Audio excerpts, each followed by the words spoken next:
we want to thank you all for coming today. Again, my name is Mandy Cryer. I am the Executive Director of the Southwest Communities Chamber of Commerce.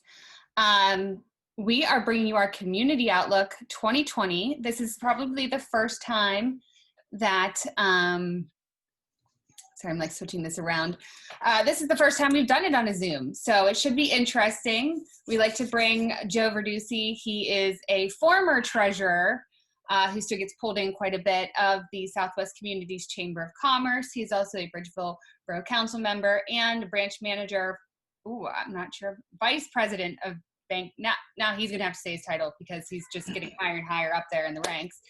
Vice president, I believe, of banking at Brentwood Bank. They are our sponsor for today, so we thank you very much for being a part of this. I'm gonna have Joe introduce himself as well here in a minute and talk a little bit about what he does and what how Brentwood Bank is helping our small business owners in our area.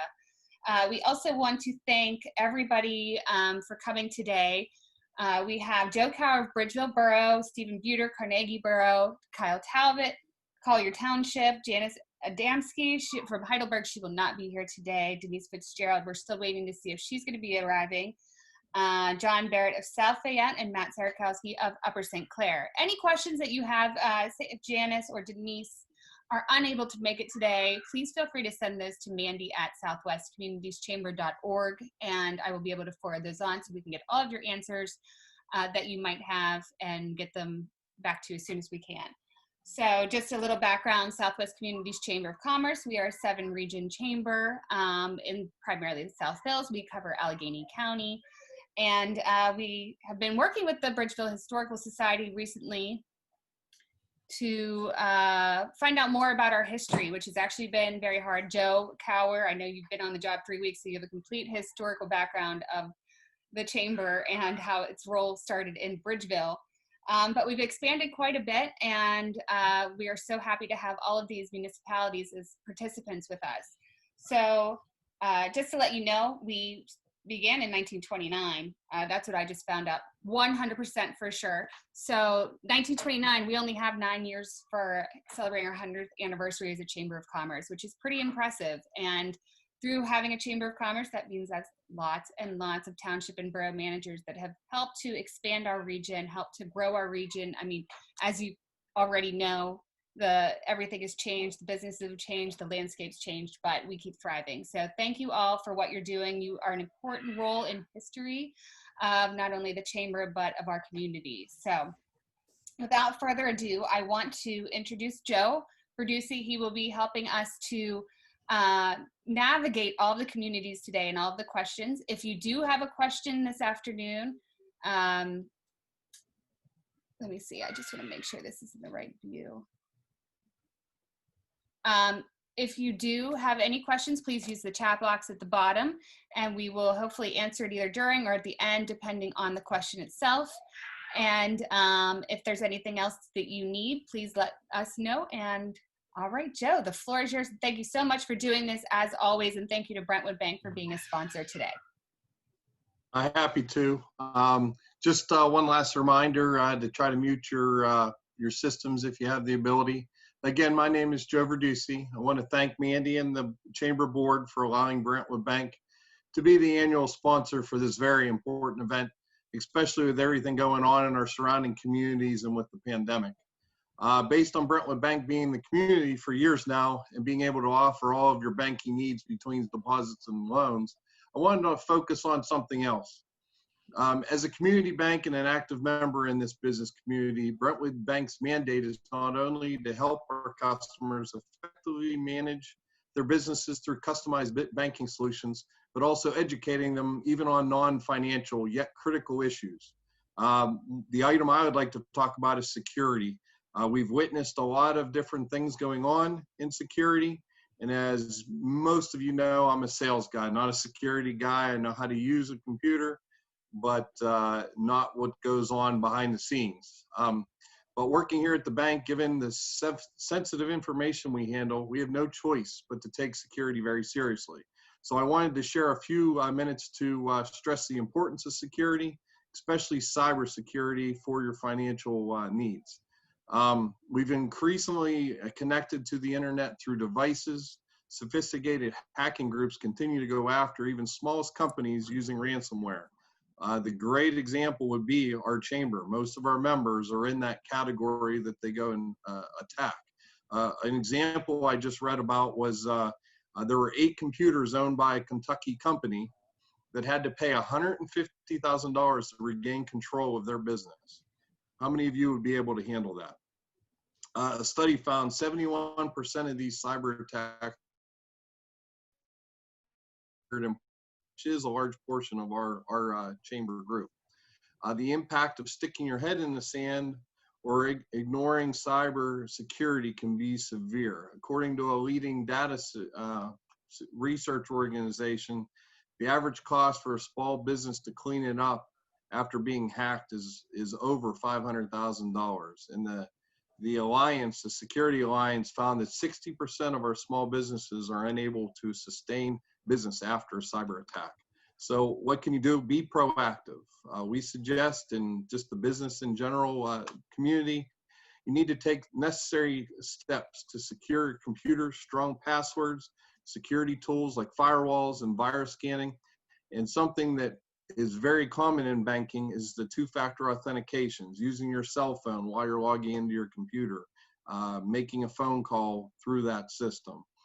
The FCC provides a site called Cybersecurity for Small Businesses that contains many excellent resources and even a top 10 list of things to just go by that takes no more than 5 minutes to read. I'll place that on the chat screen so you can do it. So please don't ignore the importance of your people in preventing successful attacks. Our IT department tests us regularly, sending little emails that could be fraud that you think is an employee sending you something. They're testing us. They're keeping us on sharp and making sure that we're very hyper vigilant about it. So in closing, if you're looking for a bank that can assist you, in addition to providing information like this, but if you need your banking needs like a checking account, home equity loan, personal mortgage, business line of credit, or even a building loan, and yes, most people that have heard me before, even fire trucks, I will be there to help, plus add some other knowledge we feel is pretty important. Thanks again, and let's start with some tough questions for these managers. All right, who wants to start first? Well, of course, what I'm going to do is we have one brand new manager, and since I know Joe Kyer very well, we're going to pick on him first. Joe, why don't you give us a little bio about yourself after joining this community area after a few years?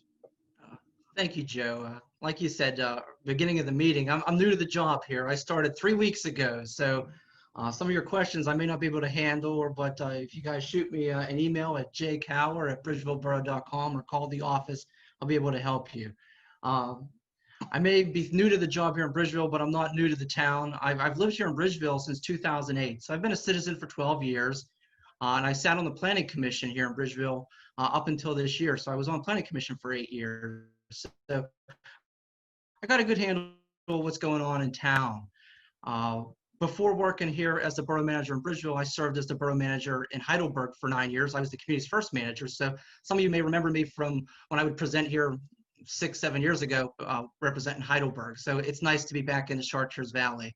After leaving Heidelberg, I served as the borough manager in Ambridge Borough for 6 years.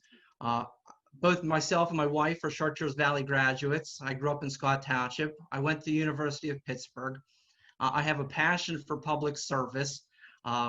I was appointed a borough manager at age 22, so I may be young, but I've been doing this now for over 15 years. So it's really a calling, and it's fun, and I think that's something that the fellow managers will share in their talks. But that's me. Great, Joe. And how about one more? What do you see as your greatest challenge as the new manager in the area at these times? I think a lot of people are going to echo this. It's the pandemic. It's really hard. You're used to meeting in person and your atypical council meeting and planning commission meetings and getting to interact with people. And right now, everything's by Zoom. And being the new guy in town, it's rather difficult to have these, to form these relationships. And we're doing the best we can, but I think looking back, it was much easier years ago. And that's what's creating a little bit of a transition, little hiccup. But all in all, I thank the chamber for allowing me to be part of this today. I know the mayor and borough council are always excited for us to get out and to be part of the community, and I look forward to be more involved in the borough in the months to come. Good. All right, well, why don't we start off and we'll just go right down the line. Steve, let's start with you. Why don't you talk about some notable accomplishments that happened in 2019, and what do you expect in the remainder of 2020? Thank you very much, Joe, and thank you for allowing me to be here today to talk to everybody.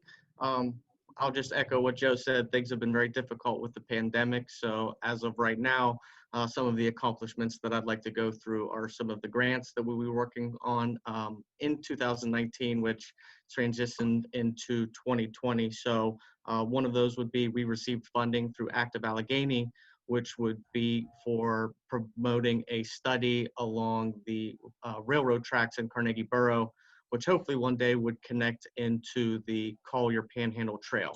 So I've also been working with Kyle at Collier and Denise and Scott, and we've met with members from Allegheny County trying to get this moving forward. And we did that late last year, and getting things going for 2020, we've been kind of held up with the coronavirus. So something that's still on the table, but we feel that that would be a huge benefit to all the communities. It would definitely bring more people into town.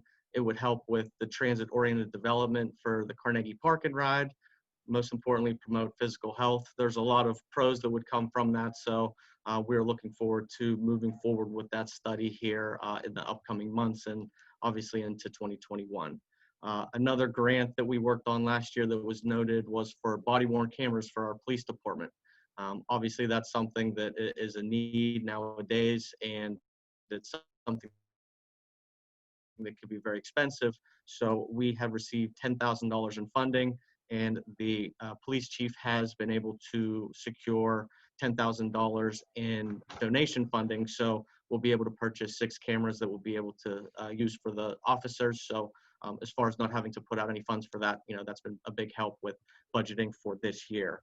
Another grant that we worked on last year was through the Department of Community and Economic Development, and that was for some flood mitigation purposes for Chartiers Creek.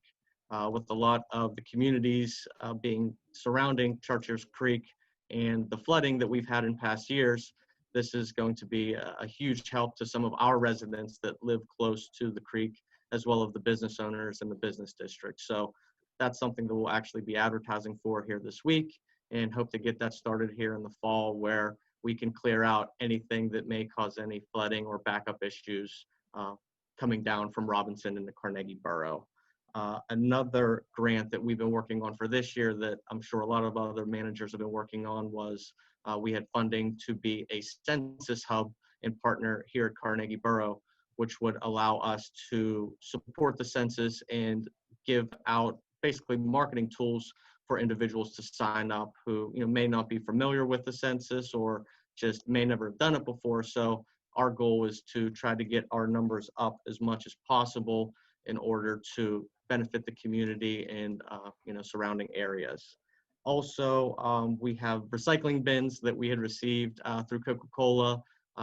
In relation to the other ones, it's a somewhat smaller grant, but it's something that will assist in keeping litter cleaned up throughout our business district, which we do our best to make sure that it's welcoming to the business owners and obviously anybody coming to visit the community. So I just think with having the opportunity to be successful with some of these funding grants, that will obviously help us through some of the budgeting issues we're going through this year. So definitely some pluses for Carnegie Borough. Great, thanks, Steve. And that census is definitely so important. John, how about you're next from South Fayette? Thanks, Joe. Appreciate that, and thank you, Mandy, and the Chamber for hosting this event today. It's good to, talk through some of these things. Like so many of us, we've been dealing with everything related to COVID and the pandemic for what seems like forever now. So getting to think back onto some 2019 accomplishments and some other projects for this year is welcomed, right? So 2019 was my first year in the township, and a lot of it was getting used to the pace. We had a lot of irons in the fire, as I like to say, and I'll go through some of the major accomplishments as I saw them. First and foremost, I'd say was the township selling the Star City site, the former Star City Cinema site, to Burns and Scalo. That's a property that the township had acquired, many years before, and getting it back on the tax rolls and finding a partner in Burns and Scalo that wants to, bring a neighborhood type development into town was certainly a lot of weight off my shoulders, a good piece of momentum to push us forward, and it's something we had been working on for quite a while. Outside of that, the other accomplishments we are proud of for 2019, we have a very robust park system, and working with our planning consultants at HRG, we completed a comprehensive parks plan. So that really helps us to set the stage for how we want to invest in those parks and to prioritize those projects moving forward. We were able to issue some grants based upon that report through DCNR and other sources, and are starting to see some of those positive awards coming through. So that was a big step for us. A little outside of the township, and one thing that's really interesting, there's an environmental group, a nonprofit in the township, South Fayette Conservation Group, that secured a $13 million federal grant for an acid mine drainage project, which will bring about some dramatic changes for a stretch of Chartiers Creek here near the township building on Miller's Run. It's a facility that will ultimately get that water clean and not be orange anymore, which I think will be a huge benefit to the community and the environment. So, we're excited to see that kind of move forward. Looking at 2020, we ended after going through, my first budget process here at the township. We were able to bring our board together and public and staff and go through this strategic planning session where we talked about what are our priority projects moving forward. And we just had what I felt like was so much momentum, and pandemic kind of hit us in March. And, our philosophy has been to uphold and to pursue those projects as much as we can, right? We didn't make any efforts to withdraw or retreat from those priorities. And as we talk a little later, I'll talk through what we see in 2020. But from an infrastructure standpoint, we were able to get a pretty large paving project off the ground and teed up and started right when construction was starting back up. So we're fortunate that the weather's been cooperating there, and we should see over $2 million of roads getting paved in the township this year, which is a welcome sight. I think I'll stop there and let some of my other colleagues chime in on things that they're working on, and look forward to answering some more of your questions soon, Joe. Joe Carr. Bridgeville was active last year, was securing a number of grants that would mitigate for construction. It's exciting knowing what's going on in the Mclaughlin Run watershed regarding flood mitigation. Some projects that are underway are rebuilding the flood walls at Maple Street. It's a project that's under construction as we speak. The borough just got grant money and is putting out to bid through the county improvements to Mclaughlin Run Park that would lower the ball field to basically use that as a de facto water detention pond in high water events. There's trash racks that's going to be put in the creek there that would divert debris that was coming down the creek that was causing flooding at the pinch points, such as the bridges and the culverts. Hopefully, the plan is that these trash racks will divert that debris into the ball field as you see it now, but that ball field would be lowered to also take on some of that water. Hopefully, you'll be seeing that project under construction later this year. Another flood project underway is access ramps at Jane Street. That's a little road right behind the beer warehouse off of Railroad Street. That will take you right to where the culverts were and the bridges that become the pinch points, so that Public Works can have access into the creek to keep it free of debris and the water channels free flowing. We have a construction project going on underway right now that's redoing the head walls to the culverts right behind Dairy Delight. So that's another flood mitigation project. And the culverts were damaged during the floods of 2018. For the past 2 weeks, our public works crews have removed tons and tons and tons of sediment that was remaining still in the culverts and got that completely opened up. And now we have a contractor coming in to do the masonry repairs to the head walls. We have substantial stormwater improvement project about to start on Bower Hill Road at Union Street. And those were an area where there was flooding in the past. So if you think about it, in the next 2 months, starting in 2019, the planning and the grant work was done.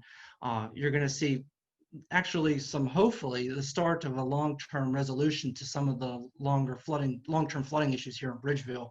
That'd be Mclaughlin Run, up at the park, the Jane Street ramp, the ball field, and then the culvert work. So that's underway right now.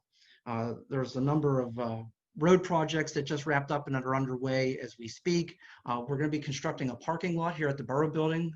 It's no secret Bridgeville has a parking deficiency, and that even exists here at the municipal building. So we're under contract right now to build a parking lot right here at the Borough Building for visitors and for meetings and what have you. And that would also have a real nice welcoming LED community message board that we can have out there on Bower Hill Road, that we can have promote community events and have just more communication with the citizens.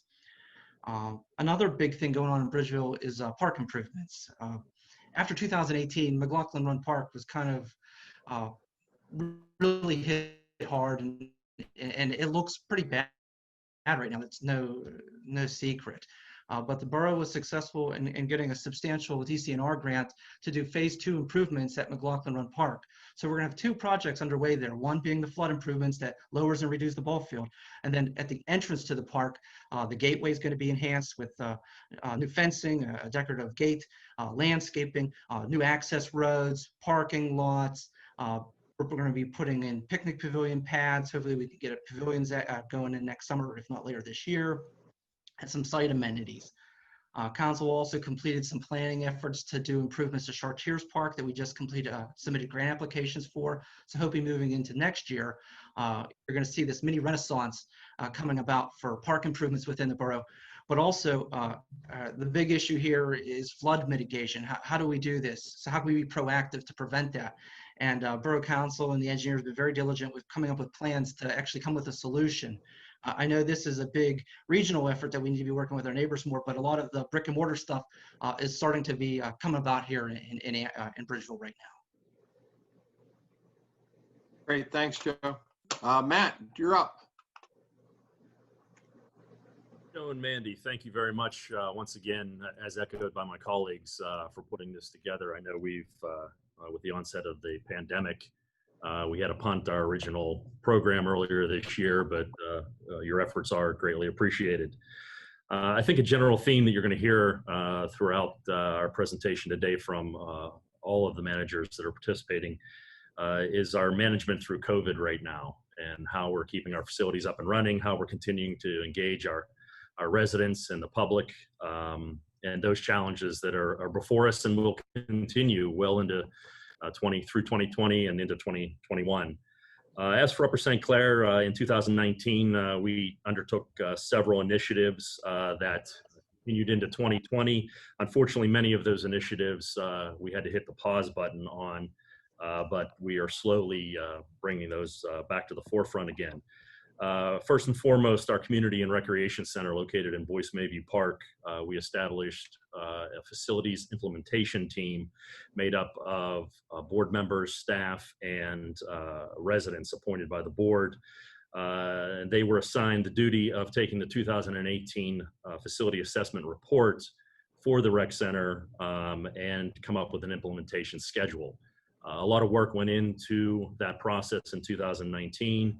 Unfortunately, with the onset of the pandemic, it was necessary to hit the pause button as our focus was on delivering service in the midst of what we're all dealing with.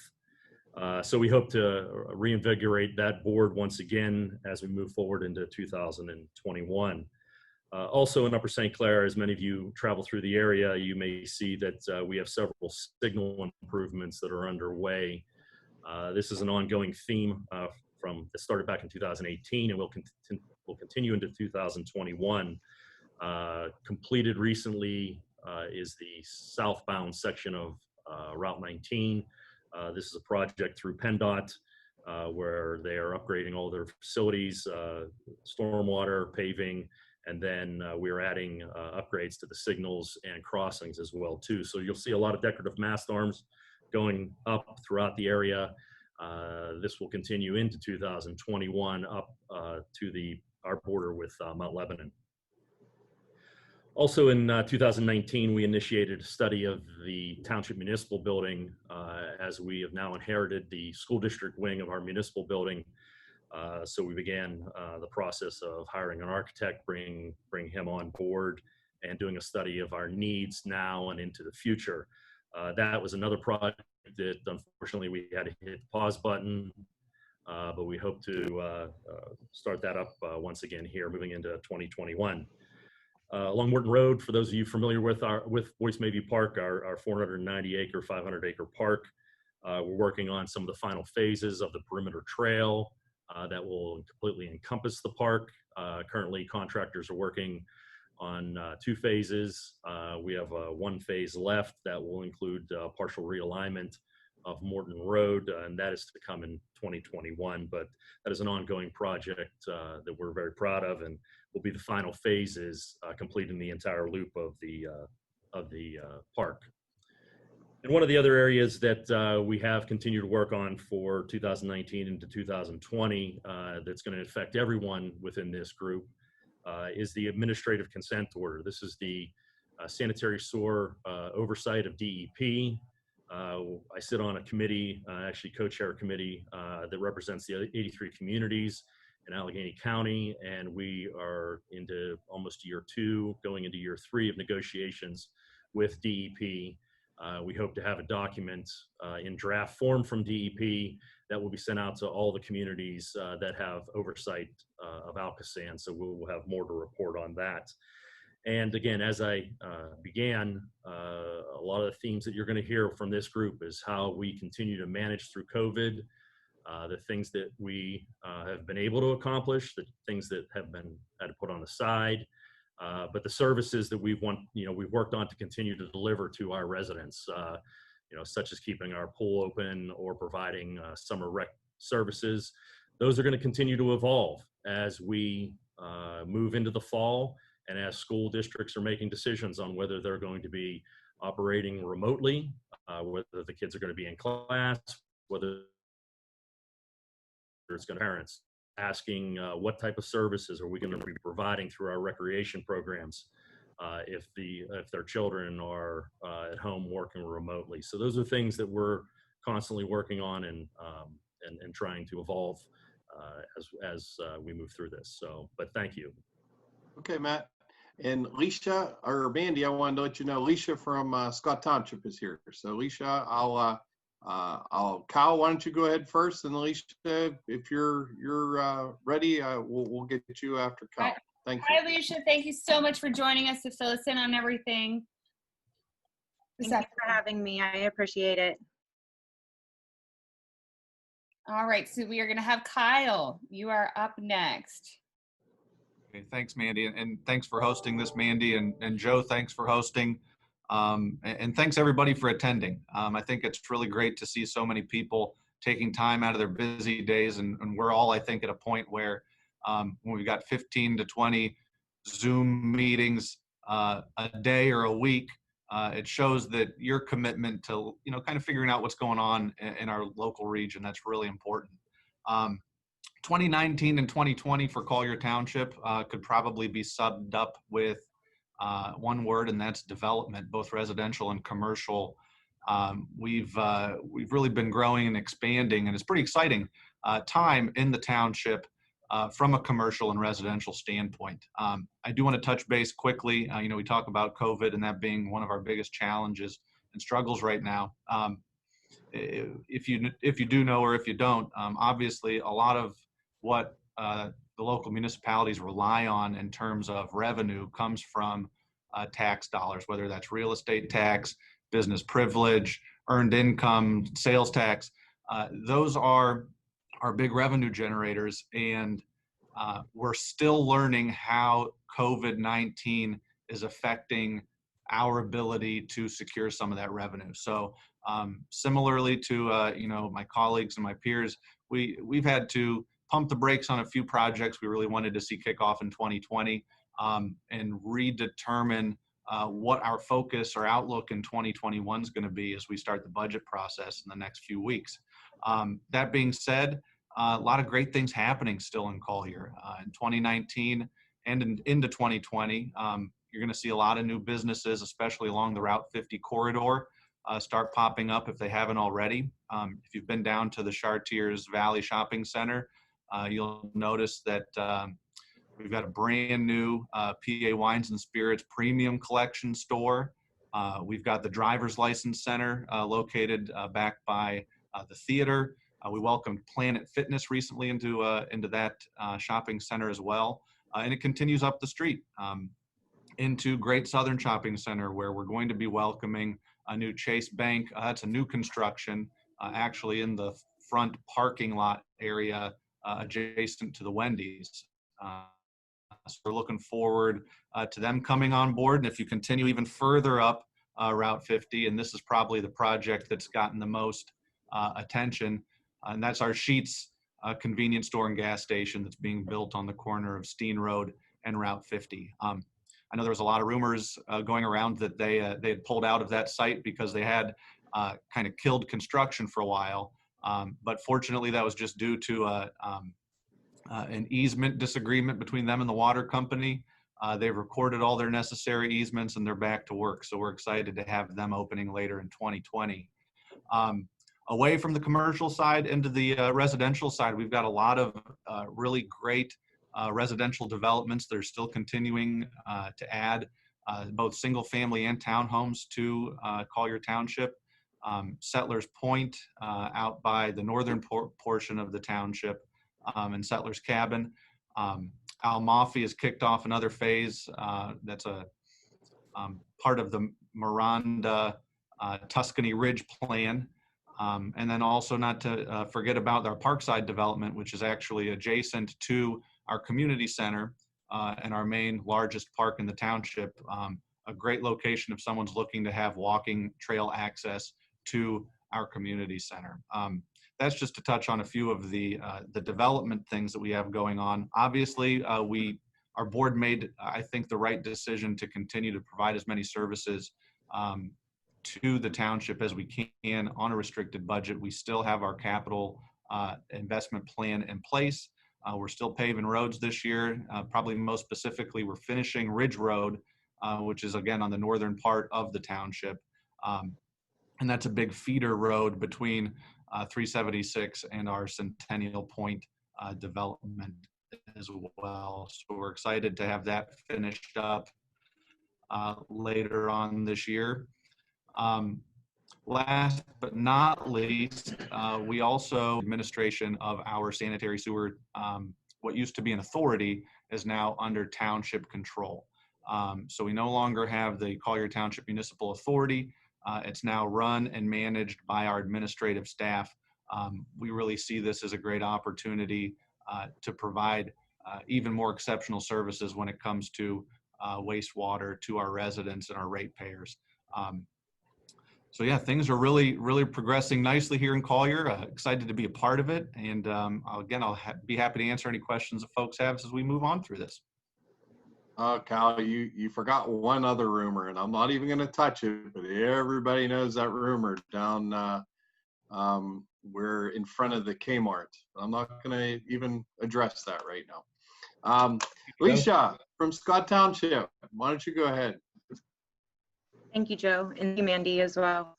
I am here filling in for Denise Fitzgerald for Scott Township, just in case anybody here does not know who I am. Some of the accomplishments that we had here in Scott Township for 2019 was we finally completed sanitary sewer improvement project, which was located on Scrubgrass Road. That has been a project that's been in the works for since I believe 2018.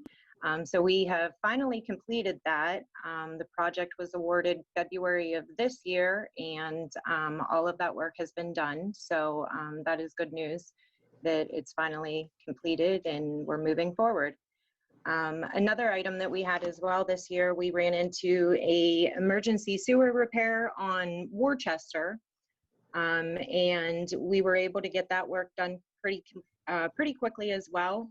So there's a lot of other sewer issues and sanitary sewer issues that we have to still work on with the improvements and everything in our township, but we're slowly moving forward with them. As you know, St. Clair Hospital started working on a project and doing a new development. And there's some project on North Run Road, which is going to be rerouting the road. That's still an ongoing project for St. Clair Hospital. However, we are moving forward with it, and hopefully we will be seeing that work being done here as well. Looking into 2020, we are currently working on getting our ADA accessibility to our restrooms for our park. As I'm sure everybody knows, we consider our park our crown gem. So to be able to have the ADA accessibilities into our restroom facilities, I think that will help bring more people into our community who, possibly may not be able to right now at the moment. So that's something that we're looking at starting the work on that soon, and hopefully we will have that completed in 2020, or hopefully by the beginning of 2021. Good. All right. Well, that was important to have those different objectives finalized, but let's move on. And if we can, I hate to say, do it maybe in a minute or a minute and a half response, but of course, the big water cooler conversation that we have around the South Hills, especially in our boroughs around this area, is traffic and construction. Let's just maybe give some comments or things that are ongoing with this subject. Why don't we start in the middle? Let's start with Matt. Thanks, Joe. I appreciate that. Many of you that may have participated in this in years past recall a comment I made at a previous managers event, where I said 2019, 2020, and never expecting it would extend into 2021, that you would not be able to get there from here.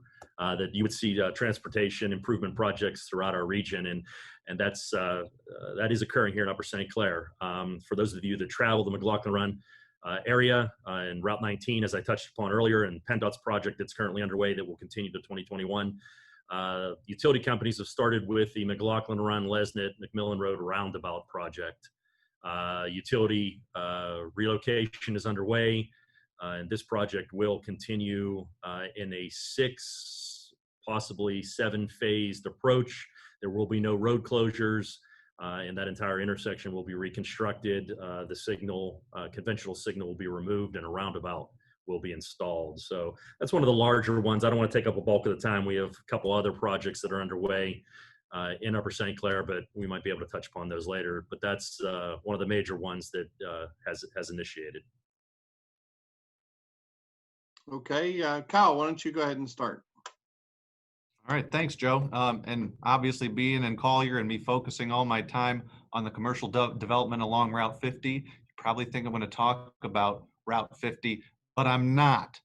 Not that there's nothing going on there. We do have a new task force between Bridgeville and Collier that's looking at the traffic issues and some signalization work that can be done along Route 50. But what I do want to fill people in on, which is very new and exciting, is the county has finally secured all the necessary agreements they need to start looking at the widening of Campbell's Run.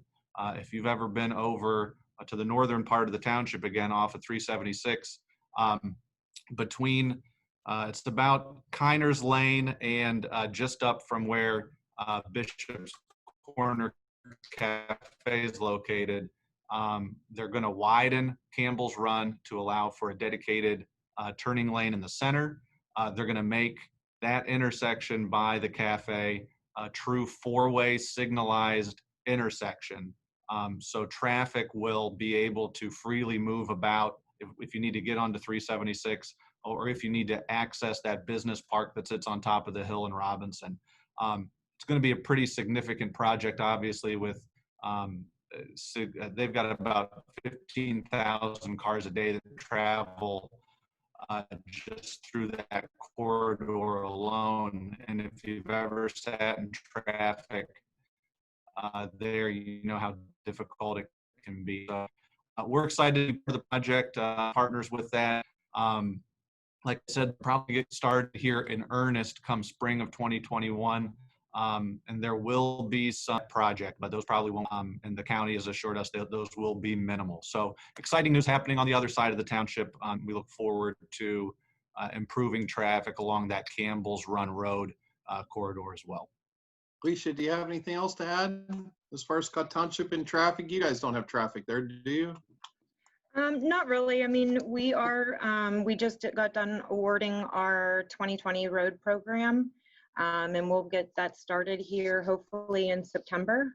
We're currently working on the contracts and everything, but other than that, that's about it. Thank you for asking. Steve? So at the moment, we're pretty slow as far as any traffic is concerned. Over the past couple of years, we've also had work done on Campbell's Run Road as it enters into Carnegie Borough, and also a lot of work that was done along the Parkway West a number of years ago. So we've dealt with our fair share of traffic holdups, but as of right now, a lot of the work PennDOT is doing is maintenance. There is some traffic reconfiguring as you're going towards 79 into Collier, that they're still working on bridge repairs. And as far as one that Carnegie Borough has coming up later this year, we had received some funding from Alcoasand to do a sanitary sewer separation project along Main Street and Broadway, which is in our business district and near the library, to give everybody a reference. And that is something that will possibly hold up traffic a little bit, but we'll obviously coordinate to make sure that all the proper signage is in place. But as of right now, things are thankfully very quiet. And John, I know you're going to bring up about the light configurations in South Fayette and Bridgeville, so why don't you go ahead? Yeah, you know, there's a number of construction in and around the township. I'll try to touch on some of them. I'm not sure which intersection you were talking about, Joe, but you know, one of the things that the township was able to secure was some multimodal funding to pay for 2 intersection improvements. I would include traffic signals, one being on Route 50 at Alpine, and that work is underway and expected to be completed by the end of this year. The other funding secured was for a signal at Washington Pike and Boyce, which is an intersection that is you know, currently in failure. So seeing some enhanced traffic movements there with turning lanes should make a big improvement. You know, the Southern Beltway project continues to progress. You know, they were down for a little while when COVID hit us and construction was delayed, but since being green lighted by the Commonwealth, they've been making a lot of progress there. I know that I-79 widening is included in that. I don't believe that there's been any change to the projected completion date for the Beltway. I still think that holds as spring of 2022.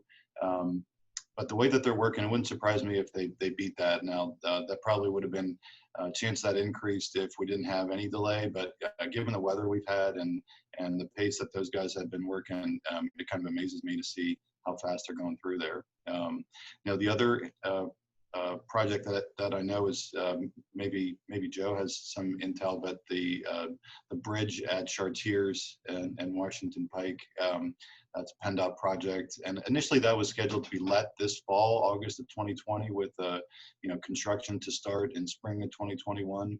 I'm not positive if that's been delayed with the pandemic or if that schedule will hold true. But I know when that does come into play, that will really have an impact on all of our communities here, and hopefully make accessibility through our communities a lot better. Yeah, that's my update. John, somebody had asked in regards to the Millers Run Road washout part of that road. Is there any update on that? Yeah, that's a PennDOT road. I know that's just like kind of a temporary stop right now while they're working on kind of a repair for that slide. I know that it slid kind of without warning, so they took some core samples and want to you know, get that stabilized. But I don't have an update on when that will be fixed. I would hope it would be before winter, because that does seem to be kind of a nasty situation out there. But I don't have more of an update than that. And last but not least, Joe Carr.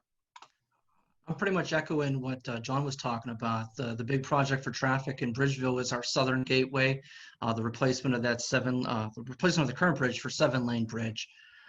John's right. I was under the impression that it also was delayed this year, so it'd be next year. But interesting enough for Bridgeville, to capitalize on that bridge project, we're also extending the turning lanes on Chartier Street, and that's going to be done at the same time. Bridgeville was able to get grant money to make that project a reality, and it was partnered into the PennDOT project to be done at the same time that the bridge is going to be done. So I would anticipate that work to be early next year, as well as what John was alluding to. And just a reminder to our group, if you want us to ask any additional questions, please don't hesitate to put them on the chat. Kyle addressed this a little bit in his first intake, but in the media, you're hearing that the government is working hard to assist municipalities with some type of grant in the near future. Can anybody give us an update on this, and how is each of your communities working with those budget constraints due to the effects of the COVID? Who would like to go first? Any volunteers or anybody here about where the funding stands? John, you want to go ahead? I can give you a little snippet. I know that many of us got approached by Allegheny County, who received some federal stimulus money to participate in what they're calling the CARES Act. And that was providing reimbursement to municipalities for expenses related to COVID. And, you know, what made this nice for a lot of townships and communities were one of the reimbursable expenses are wages and benefits for police officers from the time period of March 1st through October 31st, I believe. And that's capped based on population. So for, and they used 2010 census for that. So South Fayette's 2010 census was just under 15,000. And that was the barrier to go up a level. So we're receiving 150,000 in support through that program, and imagine communities that are larger would get slightly more, and population less would get less. But we all had those expenses, right? So that's good to see those reimbursements come back in. I'll pause there if there's any feedback or questions. Anybody else have any other comments in regards to budgets or anything else to add to John? I would just times that by 2. What John said, I think we're all experiencing. We had to submit our first round requests, I think by last Friday. That does extend, I think, through the end of December, but there's a separate application period for that. But I do want to thank the county for being, I guess I'll say, so willing to equally distribute that funding throughout all the communities within the county. And another call to everybody that lives, whether you live in Collier or not, this is a perfect example of the importance of completing the 2020 census, because that funding is based off of population, and we're all using, I know South Fayette, Collier included, our populations have significantly grown over the last 10 years. So it's those type of funding opportunities that are so important for us to be sure we're collecting as much of that census data as we can. That's a great point, Kyle.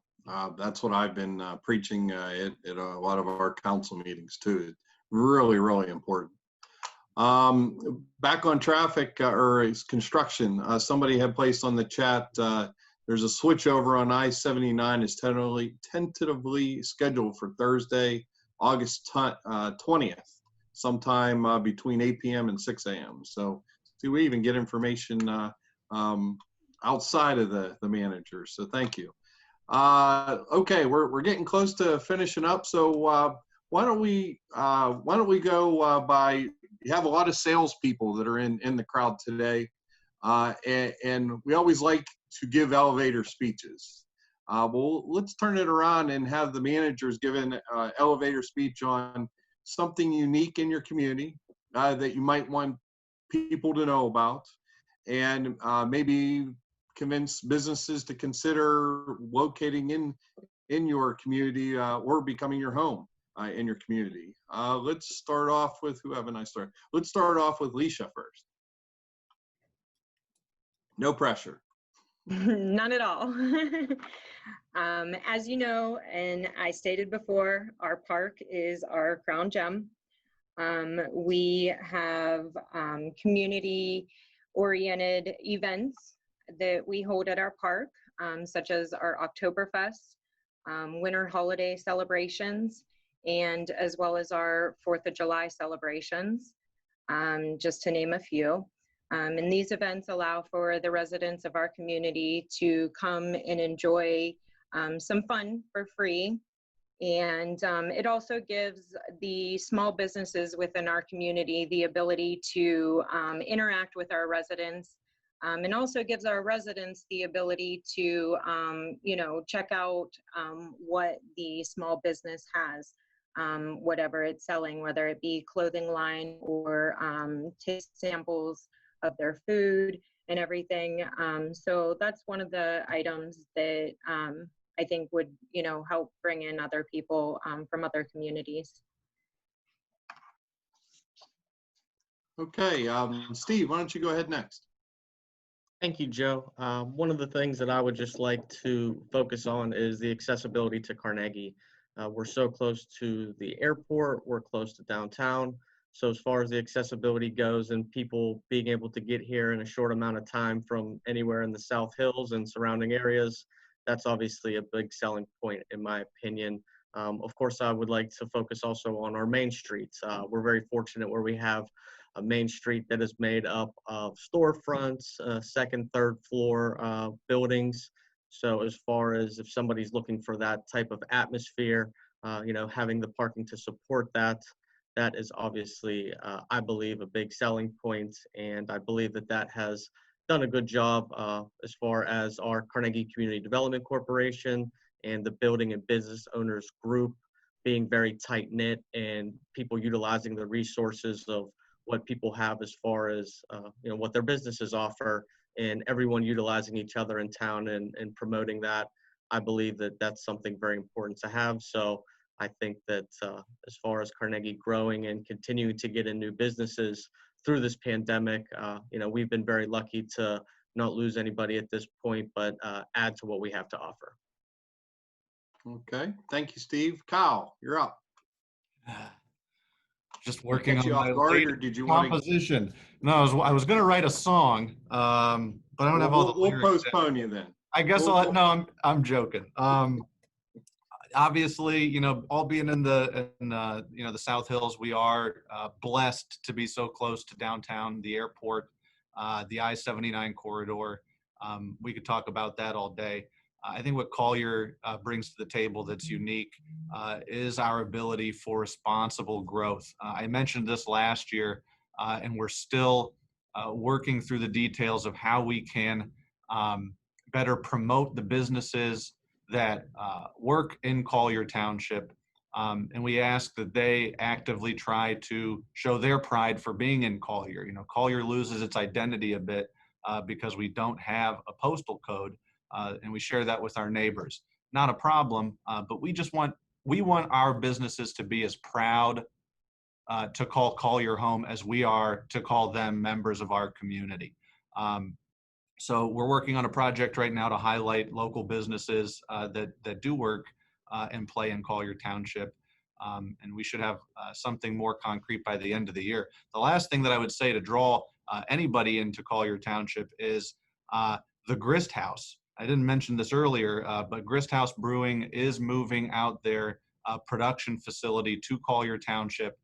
It's going to be located adjacent from the community center on one of the highest points in Allegheny County. The plans that the guys are putting together includes a patio that overlooks the valley. They want to do some live music up there. And in the last few months, we've actually acquired property right next to the brewery location for our newest, latest, and greatest park space. We're working through the details of what's going to be located there, but we're thrilled for the opportunity to partner with the Grist House and continuing to grow responsibly and in ways in which benefit our residents and our business owners. Okay, thank you. John, you're up. I saw thumbs up for Grist House. I had thumbs up as well. Yeah, being close to that place is great. I gotta say, I'm looking forward to them opening for sure. They do a good curbside, though. They do. So, if I were to give you an elevator speech for South Fayette, I mean, I would draw attention to, the fact that over the last 10 years or more, there's been a lot of growth in the community, and the residential development that's happened. I think the product is provided not only a good range of housing types and choices, with a lot of different price points that are affordable. There's not a huge entry to enter, at least in my opinion. And the reality is the developers have really tried to build neighborhoods instead of just homes. So I think the plans that have been built really provide a good opportunity for people to have an active lifestyle. We have active parks and trails that try to connect to a lot of our residential homes. So it's a great place to raise a family. And I think because of that growth, we've had a lot of residential growth over the last 10 years for the commercial businesses in town. That's a great resource to tap into, right? There's a lot of pent-up demand for services.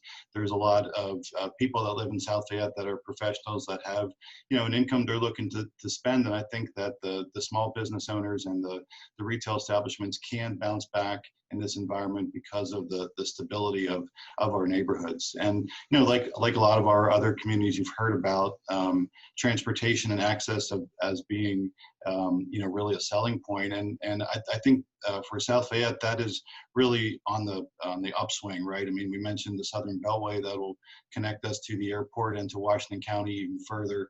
So if you're looking to locate a business or even your family here, proximity to downtown, proximity to the airport, proximity to Washington County, I think are all points that I would draw attention to. Okay, and Matt Sierakowski, you're up. Thank you, Joe.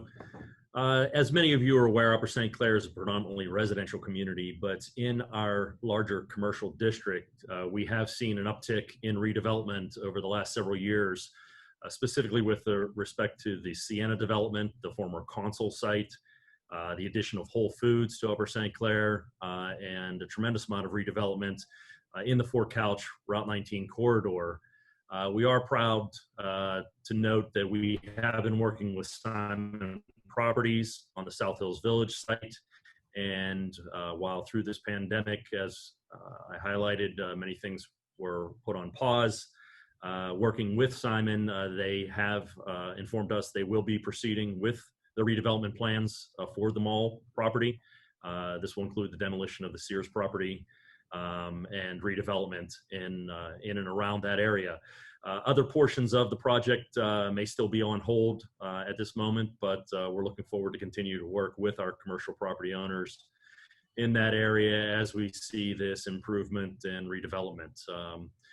We look forward to continue to work with them and providing additional pedestrian and access points to that area. So we thank everyone that is participating and has participated today, and look forward to continuing to work with all of our commercial property owners. All right, last but not least, I'm a little biased. Joe Carr, Bridgeville. Thank you, Joe. And it's hard not to be biased. I got to tell you, all roads lead to Bridgeville. And we pride ourselves on being the hub to, the lower Chartiers Valley. So it goes without saying, Bridgeville is unique in its way that we're that classic small town America. We got that small town charm that we pride ourselves on. That's what makes Bridgeville special. We have a very strong and diverse business community that's multi-generational, and we value that. I know, we have a banner up on the bridge here on Washington Avenue that recognizes many of the businesses that have been here for over 50 years. So as a community, we take pride in that, and we encourage everyone to shop local and support our neighbors and our friends that have businesses here. Going beyond that, Bridgeville is a walkable community. Not many places can actually say that with pride. You can walk to the library, walk to the store, walk to work, you know, like I can. So I think that's what makes Bridgeville special. A lot of places are new and trying to recreate this. We've been doing it since 1901 with pride, and encourage, you know, be sustainable and take pride in what you have. And that's what makes Bridgeville the great place that it is. And I'm happy to be raising my family here. And I know that many other people would share in the same enthusiasm that I have here for my small hometown, Bridgeville, Pennsylvania. I don't know about you guys, but I got shivers. Okay, I think we're getting close to being done. Any final comments from the different managers? I'll just leave it up to whoever would like to make any final comments. Anything? Any additional questions that you didn't get to ask today or you think of later, of course, you will be able to send to my email address, Mandy, M-A-N-D-I, at southwestcommunitieschamber.org. Let's all thank Joe Verduci right now for all of his work and coming up with these questions. And thank you all, to all of our managers here today for giving us all of these updates. We will be sharing this on our website as well as across the internet, social media, but we will be safe now that Joe has given us a very good look into security and online banking.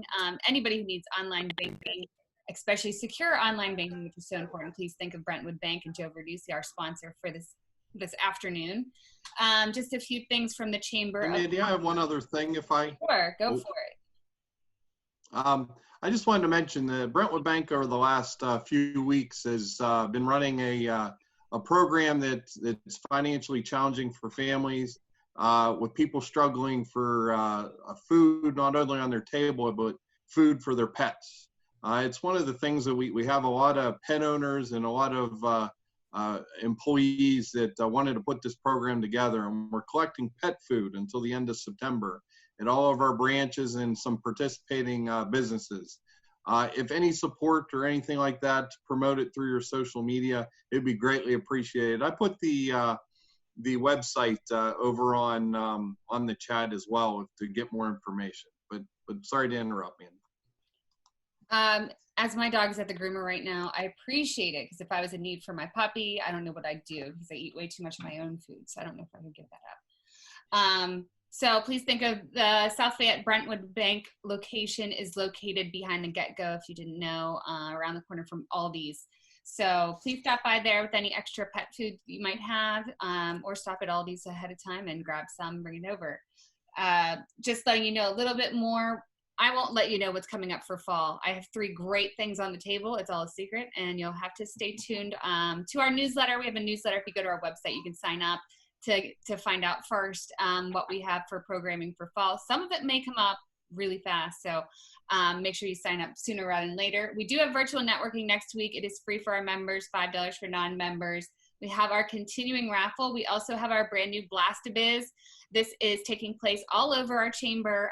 Basically, you're sponsoring a business, either a brick and mortar for $75 or a virtual business that can go for agents or anything of that. Social media blast, and basically it promotes it. You give a shout out to the business. There'll be balloons, banners, flags, all kinds of stuff, just saying how great the business is that you either a customer, a friend of, or a business acquaintance, a networker. So please look into that program. That's also on our website. It'll be coming out on our newsletter this week if you haven't heard about it. Follow us on Facebook. Follow all of these townships and boroughs on their pages so you can get up-to-date information as projects go on.